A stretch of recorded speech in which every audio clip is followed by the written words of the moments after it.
Day 6. Day 6. Echoes of hope. The stale air of NEST hung heavy with the weight of untold secrets. Rebecca Chambers and Miller, weary but determined, continued their descent into the subterranean facility. The flickering emergency lights cast long, distorted shadows, playing tricks on their already strained minds. Suddenly, a faint, rhythmic beeping broke the oppressive silence. Following the sound, they stumbled upon a sealed chamber. Through the reinforced glass, they saw a figure hunched over a console, their movements jerky and erratic. "Is anyone there?" Rebecca called out, her voice echoing through the sterile hallway. The figure froze, its head snapping towards them. A gaunt woman, her face etched with exhaustion and fear, stared back. Her lab coat hung loosely on her emaciated frame, the umbrella logo a stark reminder of the corporation's sins. Relief washed over Rebecca. They weren't alone. "My name is Dr. Eileen Pierce," the woman rasped, her voice weak but resolute. "I've been hiding here since the outbreak started." Dr. Pierce explained that she was a virologist who had grown disillusioned with Umbrella's experiments. When the T-virus outbreak began, she managed to escape into NEST, hoping to find a way to stop it. "I've been working on analyzing the T vermilion strain," she continued, her voice gaining strength. "There might be a way to modify the incomplete containment protocol you found, but I need certain samples." Hope flared brightly in Rebecca's eyes. They had a potential solution, but it wouldn't be easy. Dr. Pierce explained that the required samples were located in a restricted area, guarded by a prototype security system rumored to be impervious to conventional means. "There's also another survivor," Dr. Pierce added, her voice dropping to a whisper. "A young programmer named Kevin. He might be able to help bypass the security system with a renewed mission." Rebecca and Miller, joined by the frail but determined Dr. Pierce, ventured deeper into NEST. The path ahead was fraught with danger. The T-virus, in its final throes, was unleashing a menagerie of mutated horrors, crimson heads, reanimated zombies with a powerful bite, and lickers with an insatiable hunger for flesh. Each encounter tested their mettle, pushing them to the brink. But the thought of ending the nightmare fueled their resolve.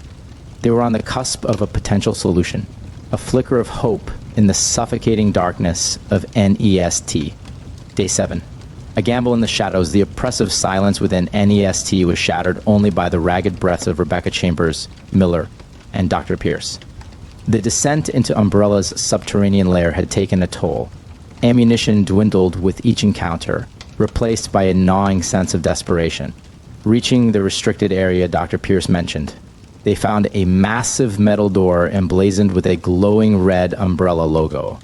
It pulsed with an ominous hum, promising a gauntlet of security measures beyond. "Kevin should be around here somewhere," Dr. Pierce muttered, her voice strained as she scanned the darkened corridors. "He's the key to bypassing this security system." Suddenly, a flickering light caught Rebecca's eye. In a nearby maintenance room, a lone figure hunched over a dusty computer terminal. It was a young man, his face gaunt and pale, framed by a mess of unruly hair. "Kevin?" Dr. Pierce called out tentatively. The young man whirled around, his eyes wide with surprise and fear. But upon recognizing Dr. Pierce, a flicker of relief replaced the terror. "Dr. Pierce, I thought I was alone," he exclaimed, his voice raspy from disuse. "We need your help, Kevin," Rebecca interjected, explaining their mission and the need to bypass the security door. Kevin, a brilliant programmer trapped in the chaos, readily agreed. "This system is complex," he admitted, his fingers flying across the keyboard. "But with enough time, I might be able to crack it. However, there's bound to be a failsafe, a final security measure." Rebecca's heart sank. A failsafe meant another monster, another fight for survival. As Kevin worked his magic on the terminal, a low growl echoed from the depths of the restricted area. The ground trembled, sending shivers down their spines. A monstrous silhouette emerged from the shadows, a giant leech-like creature known as a Drain Demos. Its pulsating body hungrily fixated on them, promising a painful, slow demise. "It's a failsafe," Kevin yelled, his voice laced with panic. "I can't bypass it while I'm fighting for my life." Rebecca and Miller exchanged a grim look. This was it, Their only hope for a cure rested on their ability to defeat this monstrosity. A desperate battle ensued. The cramped quarters of the maintenance room limited their ability to maneuver, forcing them to rely on precise shots and well-timed dodges. Rebecca's tactical training kicked in, directing Miller to target the Deimos' pulsating core, its apparent weak point. The fight was brutal. The Deimos' acidic vomit singed their skin, and its massive body threatened to crush them. But desperation fueled their movements, each shot a desperate plea for survival. Finally, with a combined effort, Rebecca and Miller managed to land a critical blow on the Deimos' core. The creature shrieked in agony, its body spasming before dissolving into a pool of viscous goo. Exhausted but victorious, they turned their attention back to Kevin. With the fail-safe eliminated, his nimble fingers flew across the keyboard, bypassing the final layers of security. A triumphant grin spread across his face. "Done," he declared, the metallic clang of the unlocking door echoing through the corridor. With renewed hope, the unlikely team, a battle-hardened STRS member, a disillusioned scientist, and a brilliant programmer, pressed on deeper into NEST, closer to the samples they needed and the potential cure that could save the world from the T-virus's clutches. Day 8 dawned on NEST, a sickly yellow light filtering through the cracks in the reinforced ceiling. Rebecca Chambers, her body aching and her mind clouded with fatigue, stood guard while Dr. Pierce and Kevin ventured deeper into the restricted area. The air crackled with nervous anticipation. The samples they sought, vital for modifying the containment protocol, were rumored to be held within a high-security biolab. But what awaited them beyond the heavy blast door remained a chilling unknown. Time stretched into an agonizing eternity. Just as doubt began to creep in, the hiss of a depressurizing chamber signaled their return. A wave of relief washed over Rebecca as Dr. Pierce emerged, a weary smile gracing her pale lips. Kevin followed, clutching a secure vial filled with the crimson liquid. "We got it," he announced, his voice hoarse but filled with a hint of triumph. The T-vermilion sample. With the crucial component in hand, they hurried back to Dr. Pierce's makeshift lab. Hours blurred as Dr. Pierce, fueled by a renewed sense of purpose, feverishly worked on integrating the sample into the incomplete protocol. Rebecca and Kevin assisted in any way they could, their anxiety mounting with each passing minute. The T-virus clock was ticking. Day 8 marked the halfway point of the 35-day cycle. The burned zombies outside were growing more aggressive, their mutations becoming increasingly erratic. The city above echoed with their incessant moans, a constant reminder of the devastation the virus had wrought. Finally, with a sigh of exhaustion, Dr. Pierce announced, "It's done. The modified containment protocol is ready for deployment." A wave of elation washed over Rebecca. This wasn't a complete cure, but it offered a glimmer of hope, a chance to neutralize the T-virus and prevent further mutations. However, deploying the protocol presented a new set of challenges. The plan involved reaching the central core of Nest, where a network of ventilation shafts ran throughout the city. Injecting the modified protocol into the ventilation system would theoretically neutralize the airborne T-virus particles, slowing the spread and eventually extinguishing the outbreak. The journey to the core was fraught with danger. NEST teamed with mutated creatures, drawn by the residual energy of the T-virus experiments. They faced hunters with razor-sharp claws, lickers with a taste for flesh, and even encountered a mutated version of the plant-based bow known as Ivy, its tendrils lashing out with deadly intent. Each encounter tested their skills and their resolve, but the knowledge that they were fighting for a chance to save the world from the T-virus fueled their determination. By nightfall, battered and bruised but determined, they reached the central core. The air here vibrated with a low hum, a constant pulse of Umbrella's twisted creation. Following a dusty maintenance shaft, they arrived at a control panel overlooking a vast network of ventilation ducts. This was it, the turning point. Dr. Pierce, her hands trembling slightly, inserted the vial containing the modified protocol into a designated slot. A series of blinking lights confirmed its activation. A tense silence followed, broken only by the hum of the ventilation system. Then, a faint hiss echoed through the chamber. The modified protocol was being disseminated throughout NEST, and hopefully through the ventilation shafts into the ravaged city above. Would it work? Only time would tell. Day 8 had brought them a glimmer of hope, but the fight against the T-virus was far from over. Day 9 crawled in through the cracks of NEST, offering a pale imitation of sunlight. The air hung heavy with a mixture of anticipation and the lingering stench of disinfectant. Rebecca Chambers, Dr. Pierce, and Kevin huddled in the makeshift lab, their eyes glued to a series of flickering monitors displaying the ventilation network. The previous day's daring deployment of the modified containment protocol had left them physically and emotionally drained. Yet, a sliver of hope clung to them like a life raft in a churning sea of despair. The monitors remained stubbornly static, offering no immediate answers. Hours bled into each other, punctuated only by the occasional crackle of static and the low hum of the ventilation system. Doubt began to gnaw at the edges of their resolve. Had the protocol failed? Was it too late to save Raccoon City? Suddenly, a flicker on one of the screens. A faint green pulse began to spread through the network, tracing the path of the modified protocol. A collective gasp escaped their lips. It was working. The green pulse, representing the neutralizing effect of the protocol, slowly crawled across the network map. It was a slow process, agonizingly slow. Each passing minute felt like an eternity. Meanwhile, reports began filtering in from Kevin's makeshift radio scanner. Survivors, holed up in various parts of the city, spoke of a change in the moans of the burned zombies. They were becoming weaker, their movements sluggish. A glimmer of hope flickered through the static. As the day wore on, the green pulse on the monitors steadily expanded. It reached the outskirts of Raccoon City, then the central districts. The moans on the scanner became fainter, interspersed with occasional confused growls. By nightfall, the entire network pulsed a healthy green.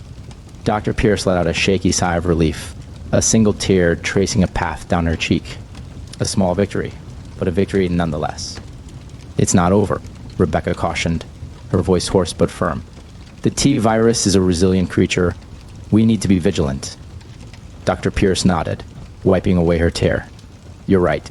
We need to document everything we've learned, everything we've experienced, so that if this ever happens again..."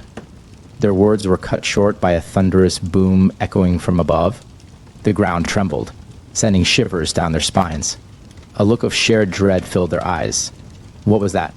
Kevin stammered, his voice tight with fear. "I don't know," Rebecca replied, a steely glint in her eyes. "But we're about to find out." The fragile hope of Day 9 had been shattered. A new threat lurked within the bowels of NEST, a threat that could potentially derail their hard-fought progress. With renewed determination, they grabbed their weapons, ready to face whatever horrors awaited them. Day 10 bled into existence, the artificial lights of NEST offering a sterile contrast to the chaos brewing above. The thunderous boom that had shattered their fragile hope hung heavy in the air, a grim reminder of the new threat.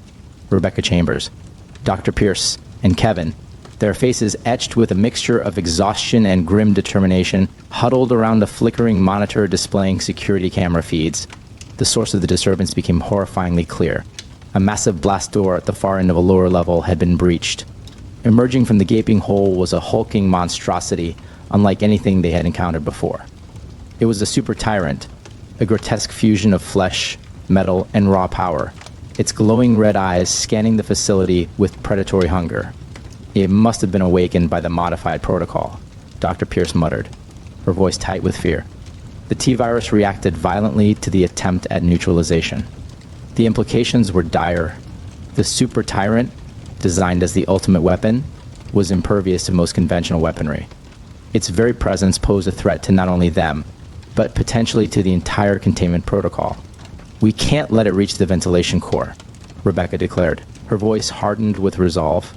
"If it disrupts the protocol's distribution..." The sentence hung unfinished, the consequences too horrifying to contemplate. A tense silence followed, broken only by the ragged breaths and the rhythmic beeping of their makeshift lab equipment. A plan needed to be formulated, a desperate gamble against a seemingly unstoppable force. Kevin, ever the resourceful one, studied the security feed with a furrowed brow. "There's an emergency ventilation shaft nearby," he pointed at a flickering image. "It leads directly to the waste disposal area. Risky, but it might be our only shot at luring the super tyrant away from the core." A flicker of hope ignited in Rebecca's eyes. It wasn't a perfect plan, but it was their only option.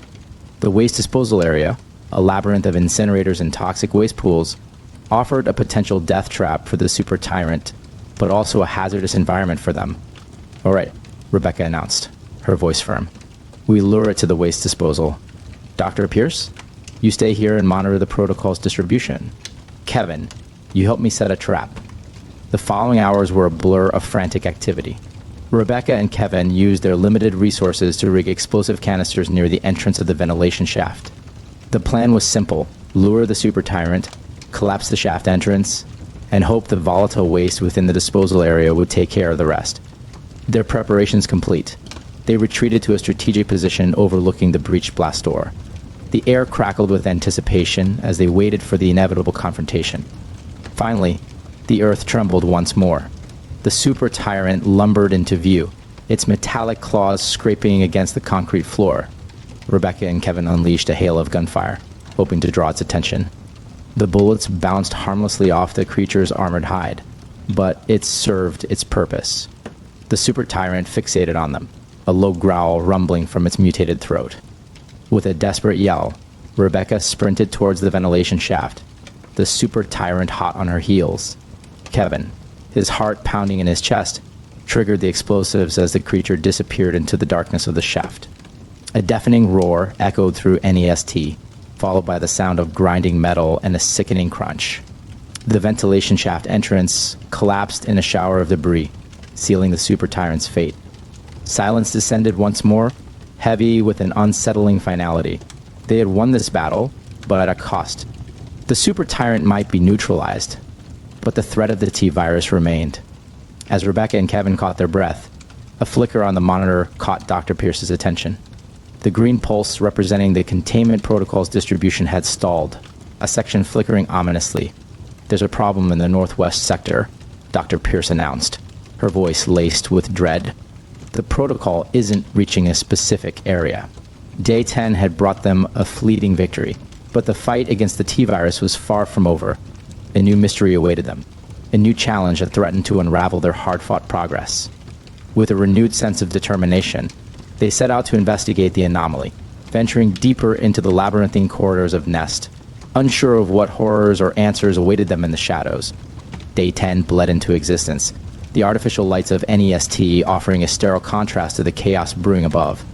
The thunder's boom that had shattered their fragile hope hung heavy in the air, a grim reminder of the new threat. Rebecca Chambers, Dr. Pierce, and Kevin, their faces etched with a mixture of exhaustion and grim determination, huddled around a flickering monitor displaying security camera feeds. The source of the disturbance became horrifyingly clear. A massive blast door at the far end of a lower level had been breached.